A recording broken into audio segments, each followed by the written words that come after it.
Hey everybody, today I have a 2018 Mazda CX-5 on how to reset the maintenance oil light and the tire rotation light.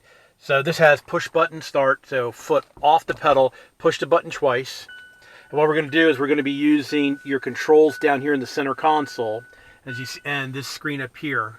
So right now it's on radio, so what we're going to do first, we're going to push the home button, and the home button will bring up this screen, and then you can turn this to get to communication, navigation, entertainment, and you would think it would be under settings. It is not under settings. You have to go under applications, which is the A. So you press down on the button, then you can turn the knob here to vehicle status monitor, down to maintenance, and tire rotation, oil change. Let's do the oil change first. So you just turn the knob to put it on oil change, and then enter is to push down.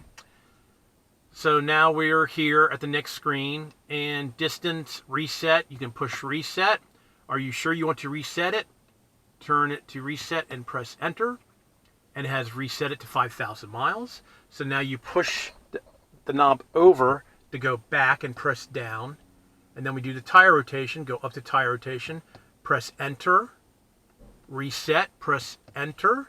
Are you sure you want to reset? Yes, reset. And the tires have reset.